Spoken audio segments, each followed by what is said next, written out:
What's going on, guys? It's Jake here. I'm back again with TryHackMe. This time I'm switching things up. I am going to do more of a linear path this time. So in the module section, I'm going to be doing the cyber defense.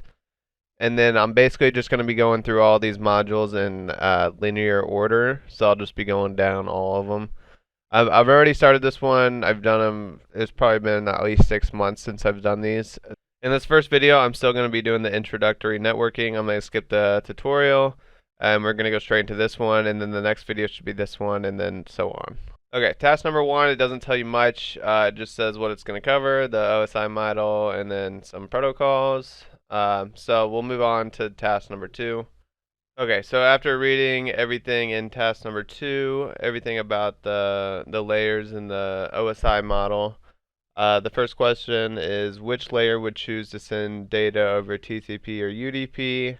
That would be number 4 there. The next question is which layer checks received information to make sure that it hasn't been corrupted? That's layer 2.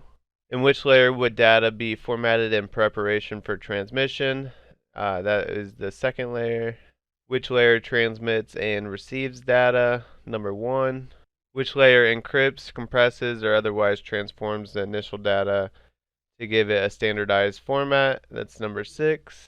Which layer tracks communication between the host and the receiving computers? That's layer 5. Which layer accepts communication requests from applications? That's layer 7. Which layer handles logical addressing? That's number 3.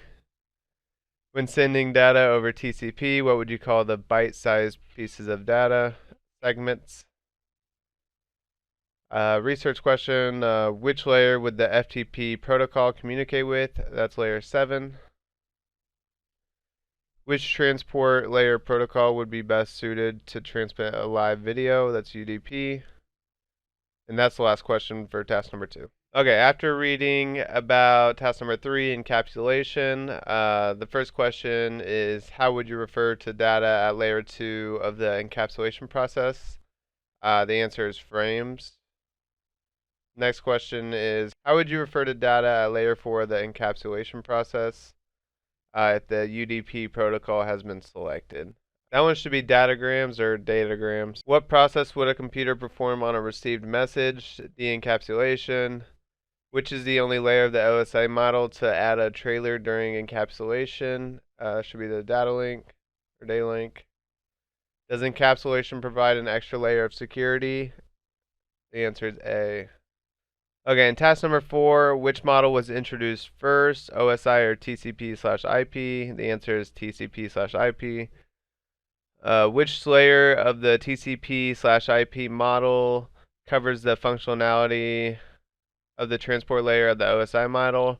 Full name, transport. Which layer of the model covers the functionality of the sessions layer of the OSI model? And that's application. The network interface layer of the TCP/IP model covers the functionality of 2 layers in the OSI model. These layers are data link and physical. Which layer of the TCP/IP model handles the functionality of the OSI network layer? The answer is internet. What kind of protocol is TCP connection based? What is SYN short for? Synchronize. What is the second step of the 3-way handshake? That's going to be the SYN/ACK. What is the short name for acknowledgement segment in the 3-way handshake? And that's ACK. ACK. Okay, in task number 5, it's networking tools of ping. What command would you use to ping the website? You would do ping bbc.co.uk. When you ping that website, what is the IP address?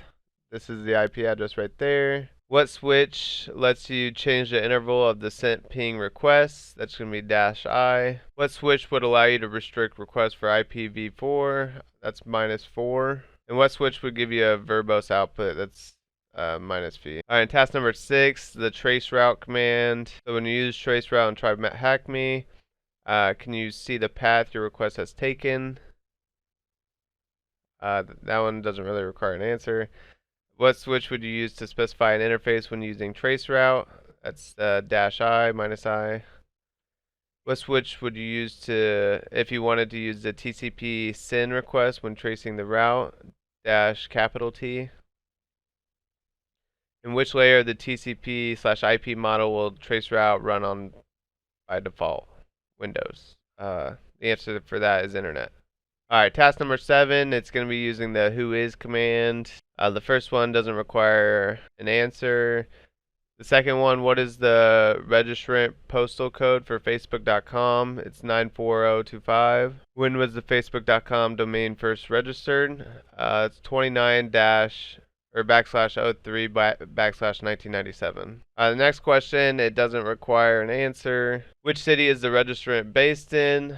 When you perform it on Microsoft.com, the answer for that is Redmond. And then what is the name of the golf course that is near the registrant address for Microsoft.com? That's the Bellevue Golf Course. And what is the registered tech email for Microsoft.com? That's msnhst@Microsoft.com. Alright, and the last command, the dig. Task number 8. What is DNS short for? Domain name system. What is the first type of DNS server your computer would query when you search for a domain? Recursive. What type of DNS server contains records specific to domain extensions? Use a long version of the name. Top level domain. Where's the first place your computer would look to find the IP address of a domain? The local cache. Google runs 2 public DNS servers. One of them can be queried with the IP 8888. What is the IP address of the other one? 8844. If a DNS query has a TTL of 24 hours, what number would the dig query show? 86,400. Okay, and then the last one, it doesn't really have any answers, but you can read through that if you want to. But that's going to be everything for the introductory network. The next video, I'm going to go over network services, and then after that, I'm going to have to do network services too, and I'll post that as well. So thank you guys for watching.